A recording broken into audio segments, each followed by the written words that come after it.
Hello and welcome back to my game dev series. So first of all, in this video I wanted to show a couple minor things that I did since the last one.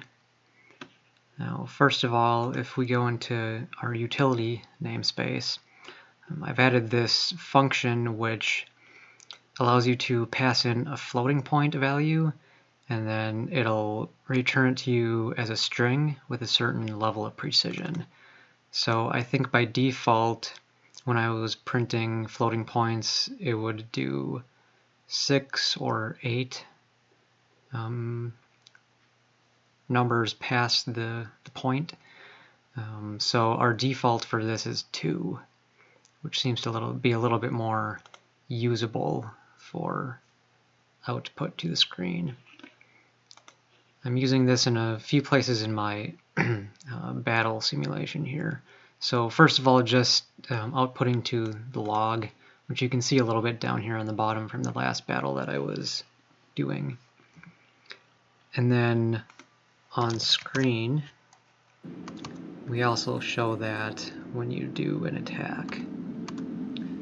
So here we see 14.67 damage to enemy. I think that looks a lot better than having tons of digits past the period. Now a second pertinent change.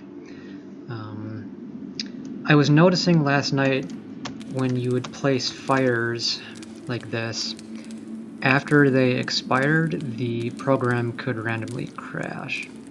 And when I opened it up in the Visual Studio debugger, it was pointing to an issue with memory. So it was trying to access memory that had been probably deallocated.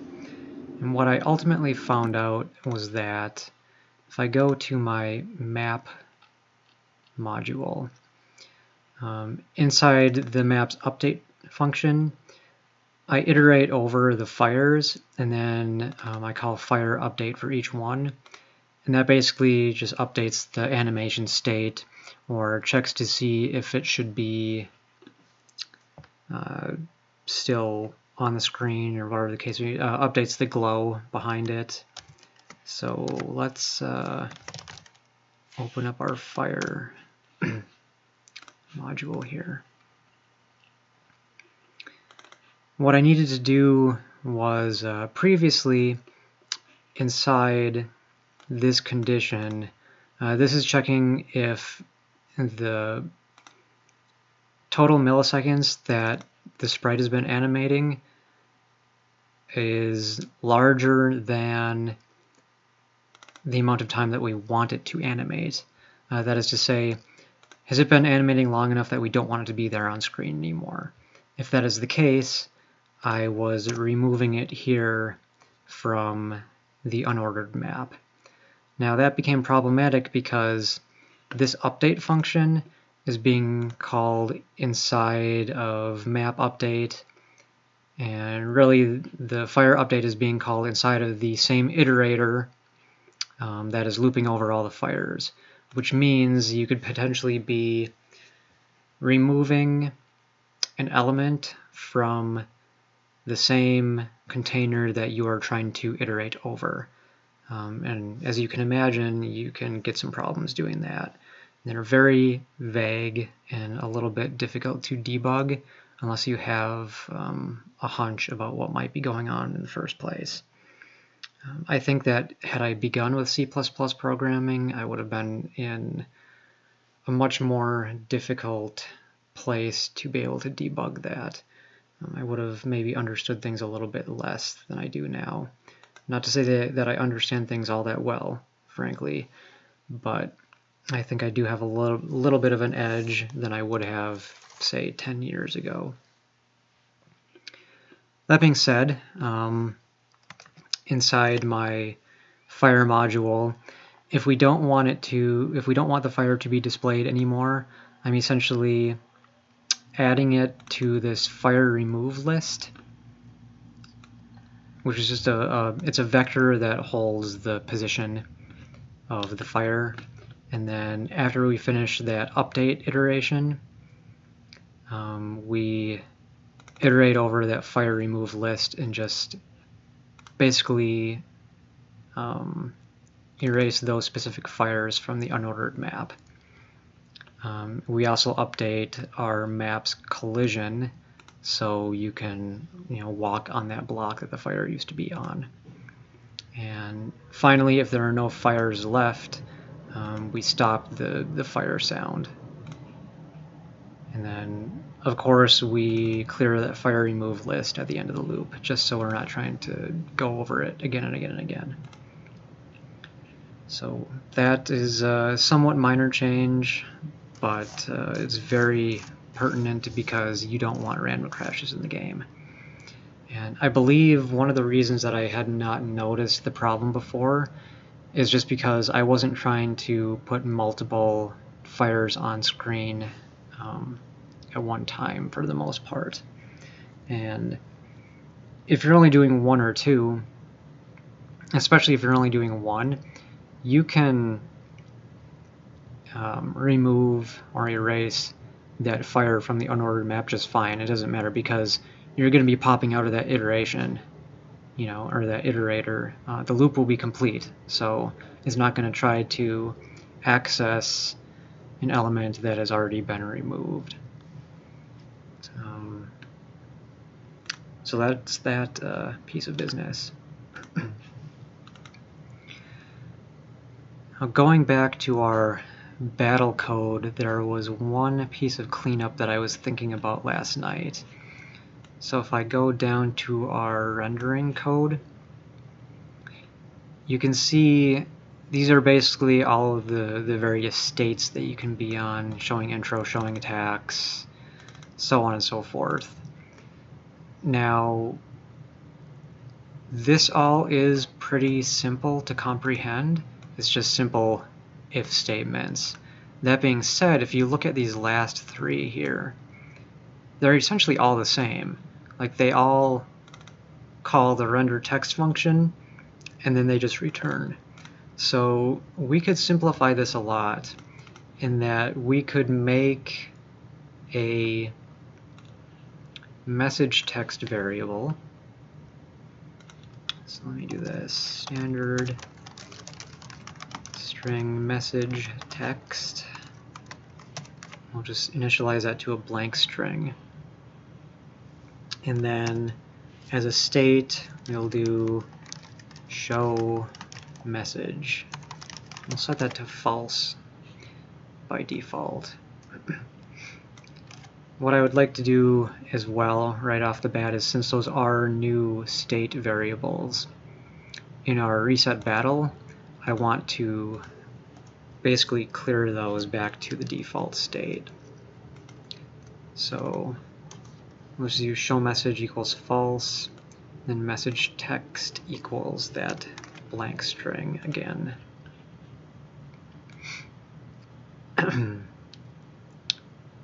Then in our handle key down, since this is where all of the state changing happens, we'll just apply those messages in here. Then we can really simplify our rendering down here. So instead of having all of these different cases, in fact, I can comment those out right now. You would have if, sorry, what was that called again?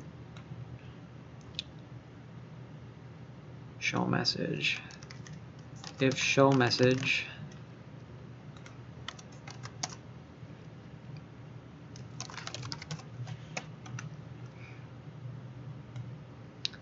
we want to do render text, message text, I think is what that was called. Message text, yes. Now, wherever we set these variables, and we'll keep these booleans because you still need to leverage those within the spacebar key press, but show damaged enemy, let's go back up to that one. Show damage to enemy here is true. So message text becomes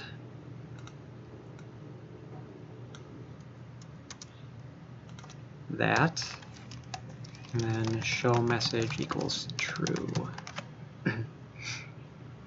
Now down in the next case, when we set show damage to enemy equals false, we also want to turn off the show message boolean.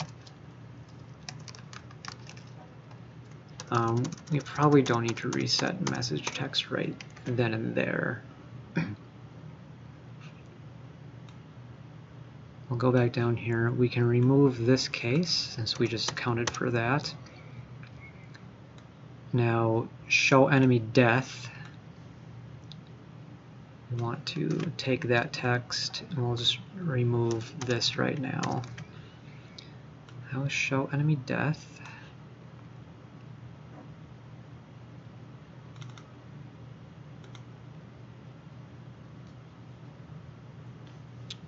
So message text equals that. Let me not put two sets of quotes. And then show message equals true. And battle equals false. We're in the wrong case here.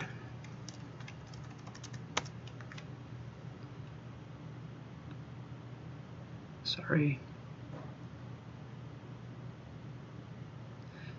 We want to be in here. Show enemy death equals true. That is a message text, blah, blah, blah.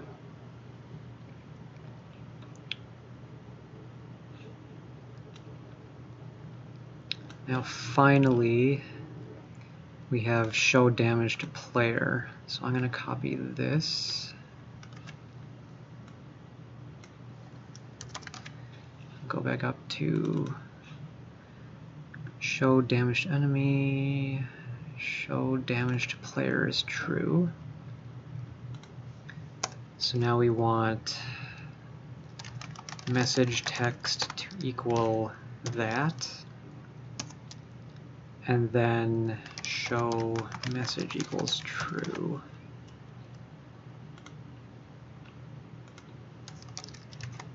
Show message equals false there. And in this case, I'll reset the battle. So we basically just moved that logic back up into here and kind of lumped it in with these cases, which seems to be a more succinct, I guess, way of managing that. It does add a little bit to our down key presses, but I think this logic is still overall pretty trim, because you can see on your top level if statements here what's going on. We still have our show intro, we still have our show attacks. Basically what comes inside that is the next thing that needs to happen. So this is the next thing that needs to happen. If you're already showing the attacks and you press the key down, you want to calculate the enemy damage, show that message text, and then wait for a key press again, so on and so forth. So in this one is a little bit larger because once you've dealt damage to the enemy, you need to check and see if the enemy is dead yet, and if so, you basically stop everything there.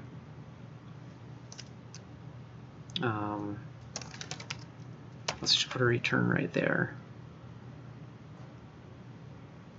Otherwise, we let our enemy do their attack and then show what we need to show there. So let's run this and make sure it still functions as we intend it to. So I will do my attack, we get our damage, I take damage, and we go back to this again. That is exactly what I'm looking for.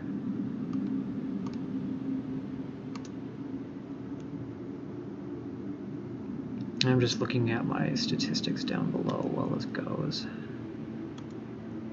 We've killed the enemy, we pop out of the battle, and then we reset. So that's perfect. So let me close that, and we'll commit what we have already.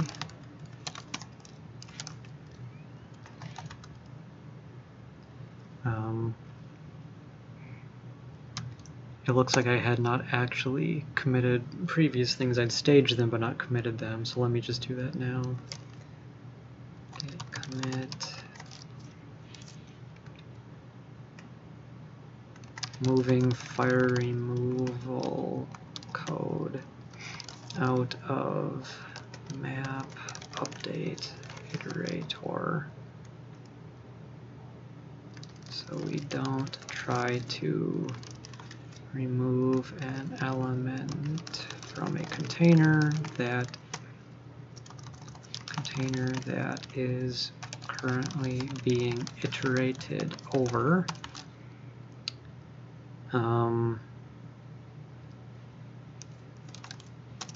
Increased health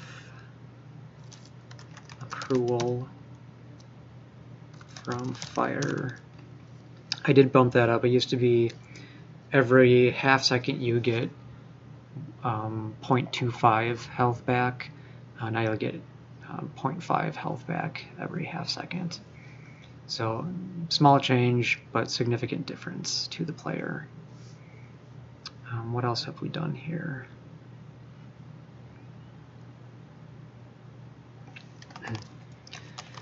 Added floating point precision function for output. Cleaned up battle state output.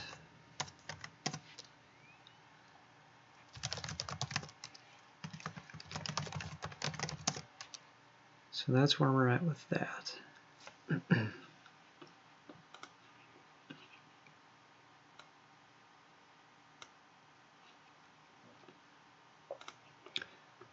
Okay, so moving on. One thing that we had left open from our last video as well was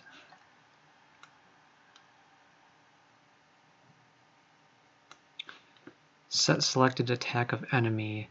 We want to randomize that. So what we had done before was simply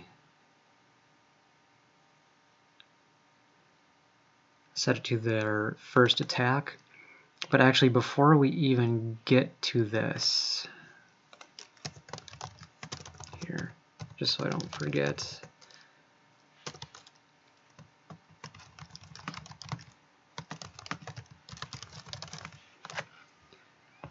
hopefully that'll stand out a little bit for me. I need to go back and look at this util random int function because that was not returning a unique enough value for my taste.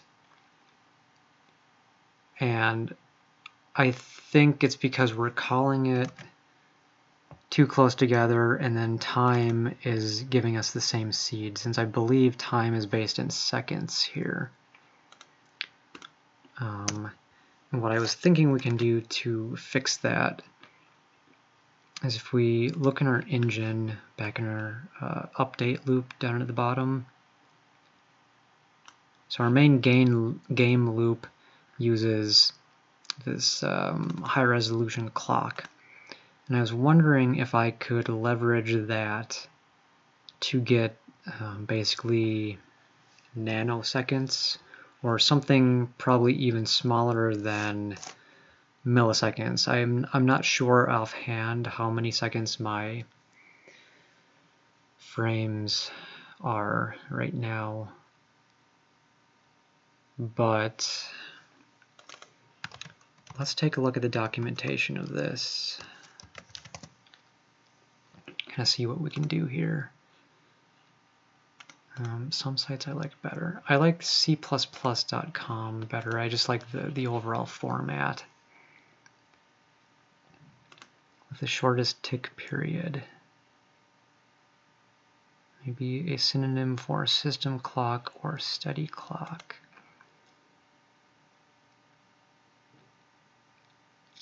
Since it has the shortest tick period, though, I think that's going to be the most beneficial for what we want.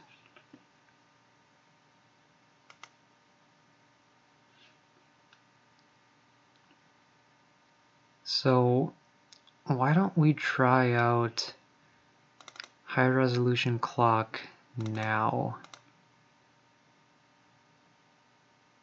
and see what that gives us. I don't know if I can just log that. Maybe I can.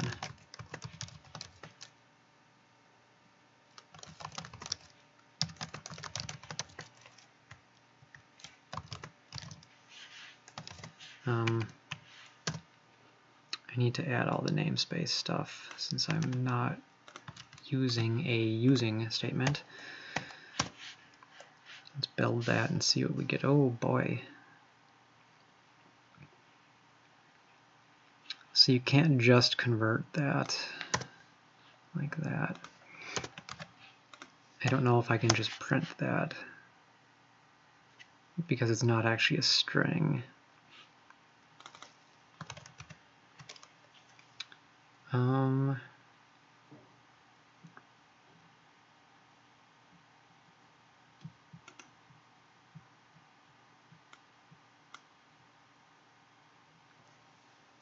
So high resolution clock now to string.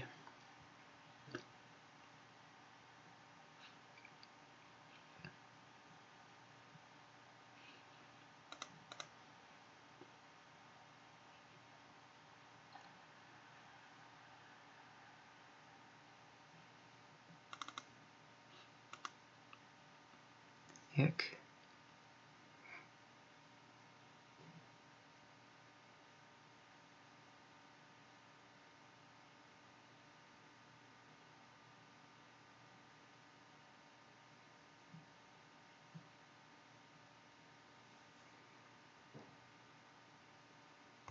I might have to update my code. Let's not even do that in here. Let's just use it in our util.h right now. We can call into this. So, oh, that was weird. Standard chrono high resolution clock.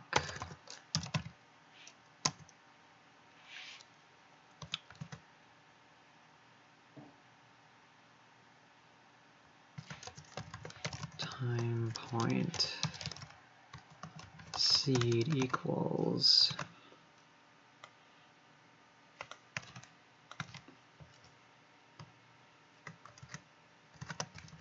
now.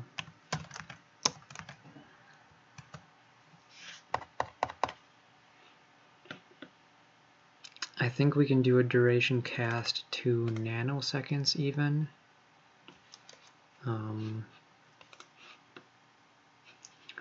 Duration values. Duration nanoseconds. So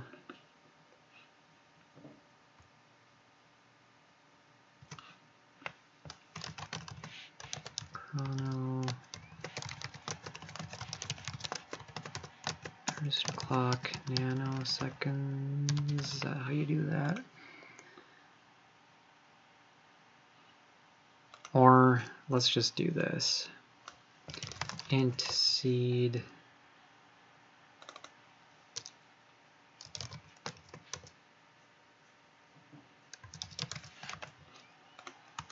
equals duration cast chrono nanoseconds time point.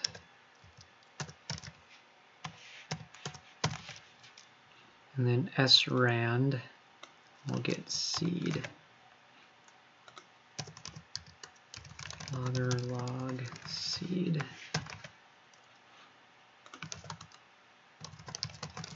Of course, I need to cast that as well.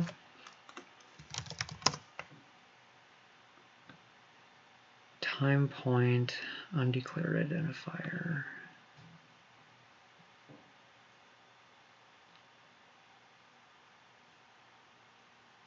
Logger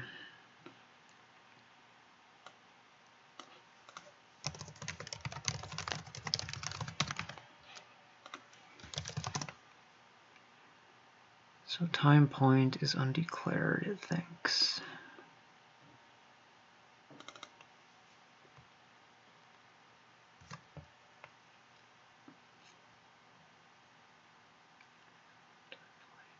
P equals high resolution clock now.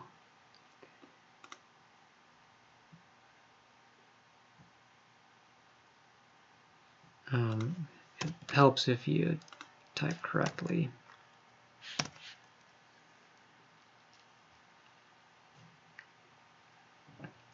No matching overload function found. And that duration cast.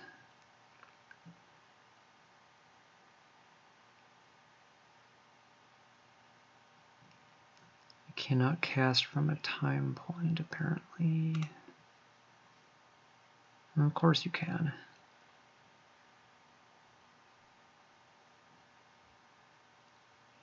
Oh, that has a dot count on it.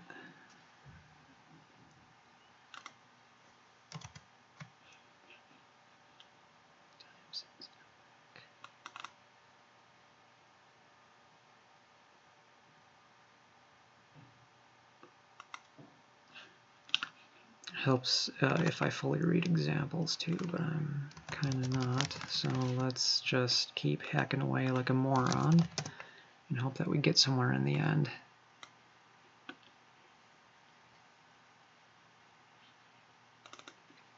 Apparently not.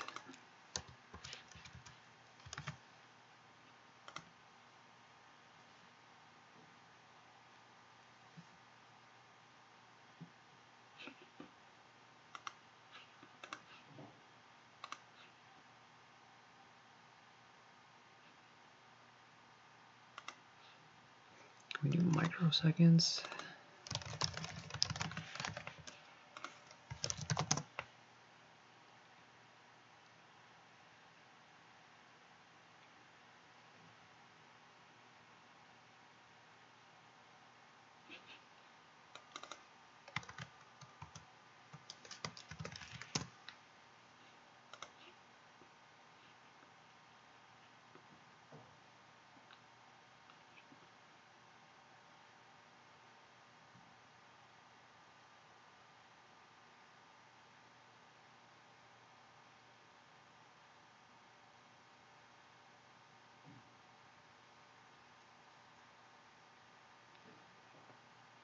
There's include that resolution clock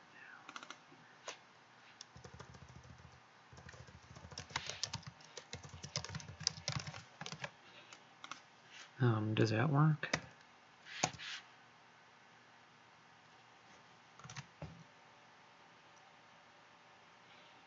Resolution clock now.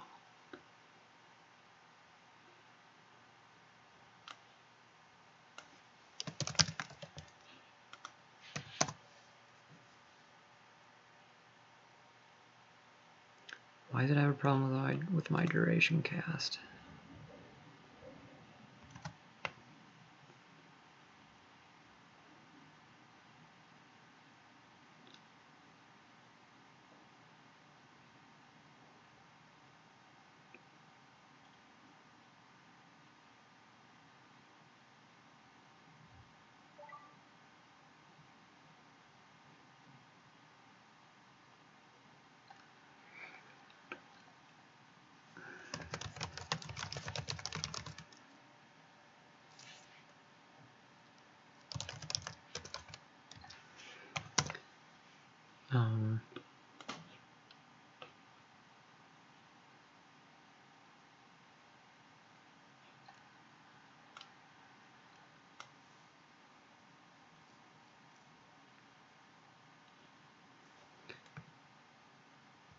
do I even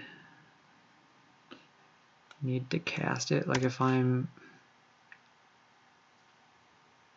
in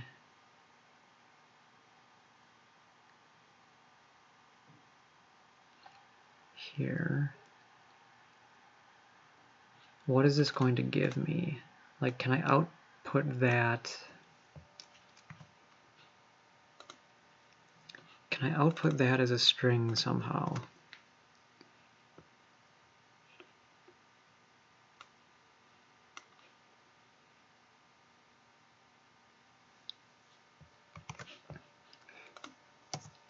Okay, I wish you could.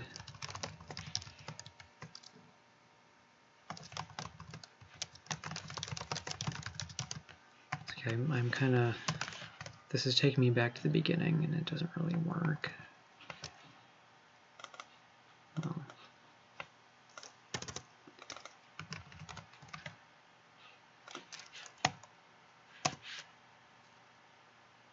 Right, you can't convert that to string as such.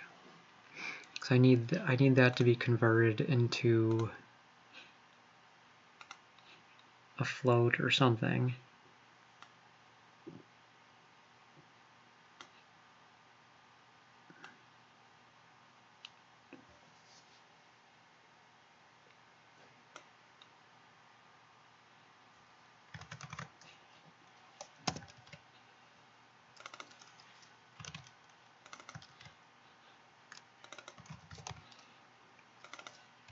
I mean, that's not really how that works, but throw me a friggin' bone, alright?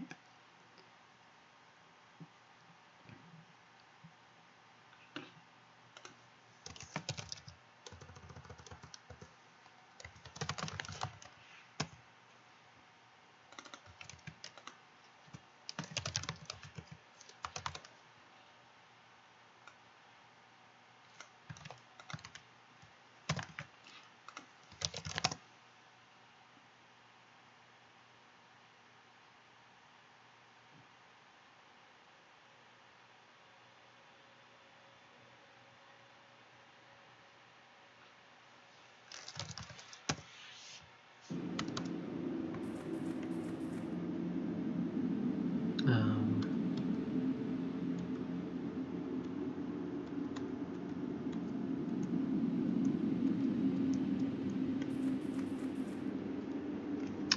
I'm getting zeros here.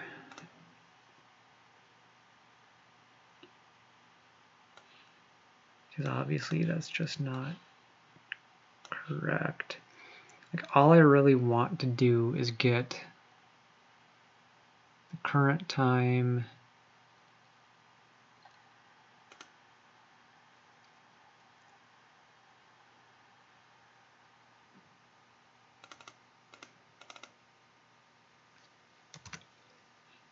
let me go back here.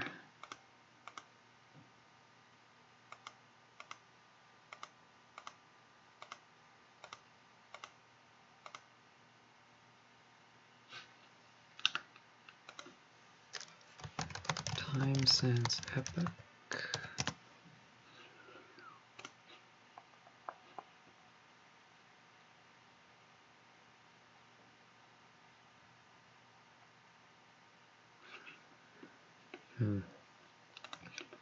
Well, I don't know. I'm going to have to keep fiddling with that too. I'm not really sure how to get the exact thing that I want. I think this is time null.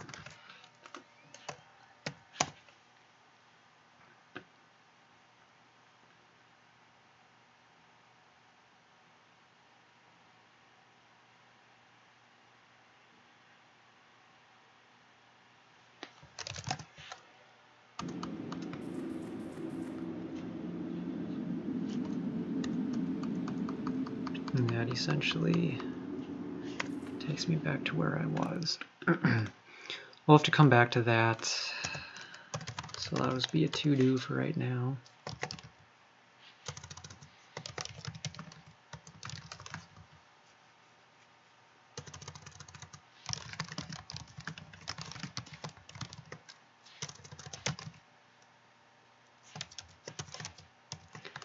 Utilize more random seed than time. I think that makes sense. Okay, so we'll have to keep using that random int function in here. One thing that I was thinking about was what kind of calculation can we do to make a random potential to completely miss an attack, right? So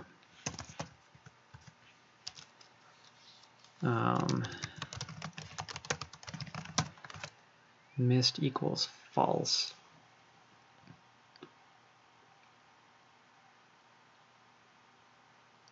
And that's going to use the luck value. The question is, should you look at the luck of the attacker and combine that with the luck of the defender? Or should you only look at the luck of the attacker?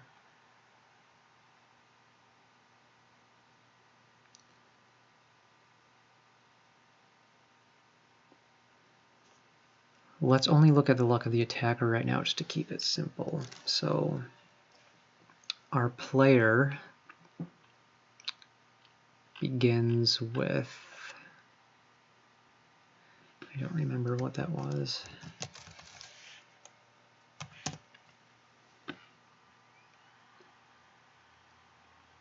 $35 was what that was.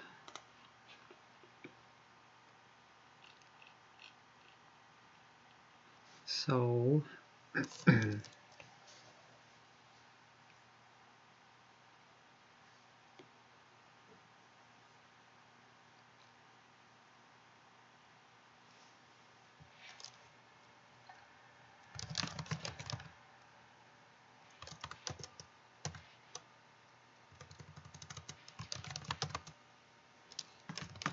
So we'll do attacker luck times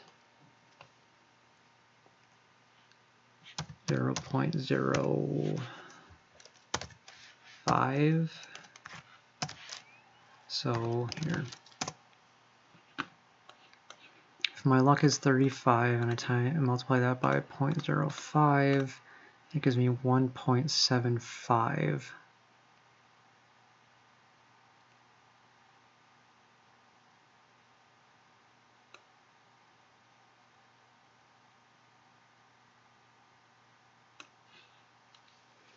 So int luck draw equals util random int.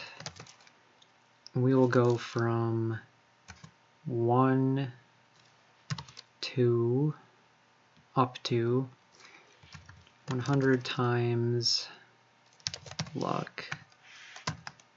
So let's look at this math again. I said luck was 35. We multiply that by 0.05. So if we multiply 100 by that, we get 175. So this can go up to 175. Let's say our luck was 65. So multiply that by 0.05. We get that. Multiply 100 by that. That goes up to 325. So here's our luck draw, and my thought was if luck draw less than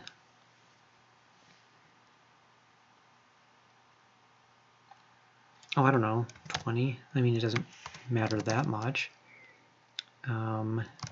Missed equals true. So in the case of our player, you're getting a random number between 1 and 175. And if it's less than 20, then you missed. So I don't know what the odds are. I mean, you'd have to do the math on that. Now our defender, our enemy, his luck is randomly generated between 1 and 35 right now. So his chances of missing would be much higher because you have a shorter range of randomness that you're dealing with there, right?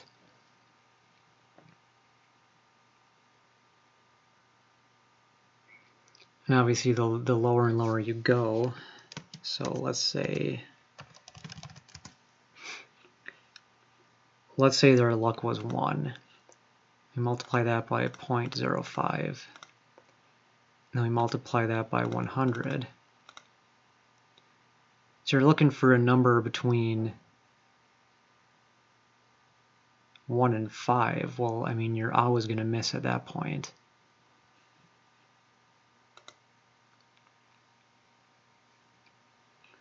So what's the lowest you can get?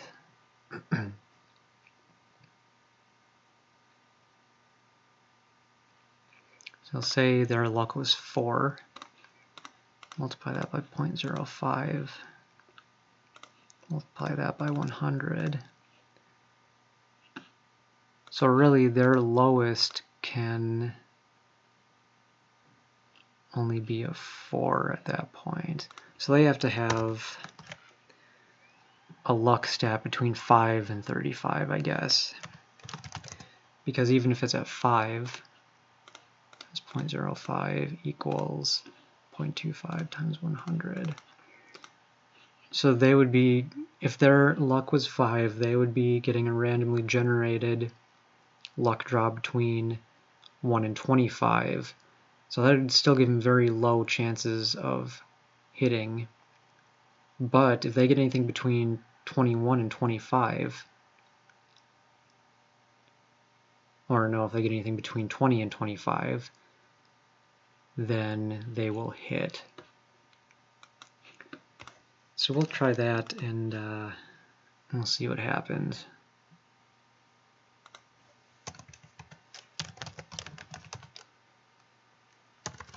If not missed.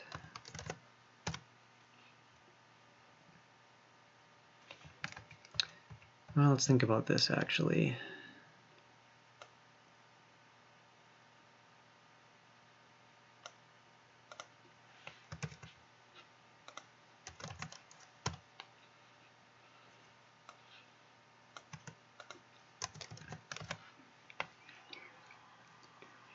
If we didn't miss, we do that stuff. If we did miss, we're returning back 0 as the damage. So if we go down into our key down, damage to enemy is 0. If damage to enemy equals 0,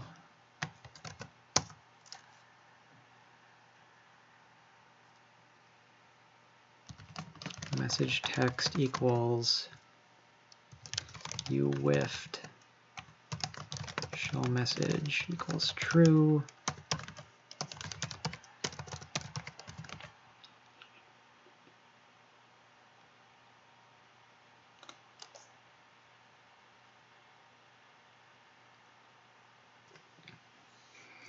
we want to skip showing damage to enemy, or we should be in that state. Yeah, we still want to set that.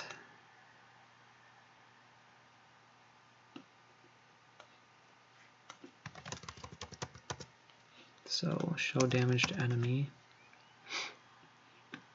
Damage to enemy is 0, you whiffed. So show message and then return, so we don't do this stuff. If that is not the case, we'll do that stuff and we will return. We're still showing a message. So okay, down here, if damaged, so basically we need to do the same logic.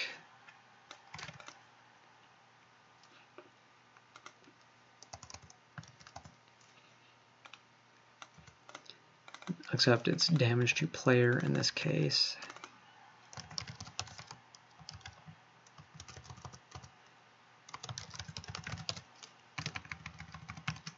Enemy completely missed.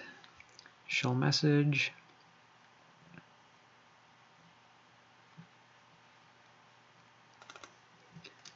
Show damage to player. That needs to move again, because we will be in that state anyway. Else we'll do this stuff.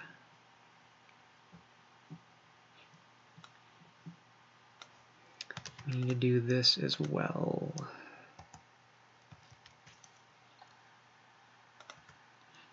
I guess we can just move that up since we'll be doing it in any case. So let's just take this. We'll put it here. And we'll check that. And we'll carry on. We'll see if we get any random misses. It might take a while because that's a pretty low margin there. In fact, the enemy might miss a little bit more often than the player does, depending on what kind of luck they get. So this one gets a luck of 10. I bet they'll miss a little bit.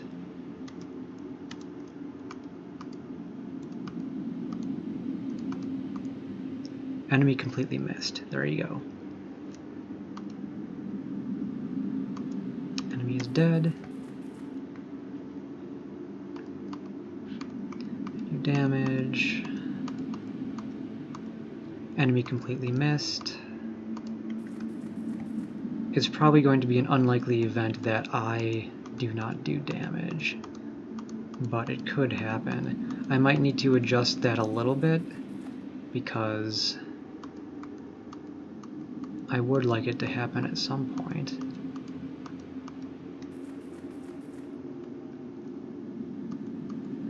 Yeah, you whiffed. There you go. So it will happen every now and then, but it's a very unlikely thing to happen.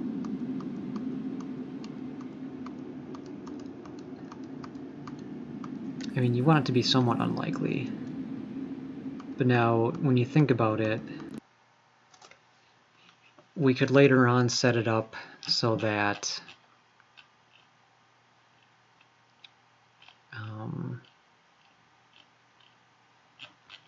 that was in the calculate damage. We could later on set it up so that if you have some type of, I don't know what you call it, affliction, or, well, I guess they call it buffs if you're playing an MMO, but I don't like that term. If you have some type of effect that has befallen you, I guess, you can have that also as a multiplier or a point of changing the ultimate potential of an attack, or whether or not you missed. Same could apply for armor or the type of weapon that you have. I don't know how complex I myself am going to get into that kind of stuff within this game, but I guess in the sequel, you know, if we make it to that point, I would consider looking into that kind of thing, because I do like the idea of having some type of mild RPG flavor to a game, but I don't think I'd want to go full-on RPG, like you can have tons and tons of various items and equipment that affect your health and your attack ability and your magic and whatever else, because that's a very complex system to build. And to be honest, those kind of games just don't they don't do it for me as much these days. So I think it's just a little bit too much to get into for myself. I'm more into casual stuff. I mean, if you think about Pokemon and Game Boy back in the day, that was fairly casual, right? Like, you still had stats for all your Pokemon, but it didn't matter that much. Like, you're more looking for, like, how much is my overall health and how much is this attack going to do. Like, you knew which ones were the most powerful attack, usually because they had the least amount of I don't know if you call them attack points, or how many times you can use that attack before you need to go to the Pokemon Center and get yourself revived or whatever the case may be. Or, well, I guess they didn't carry that statistic over between battles, right?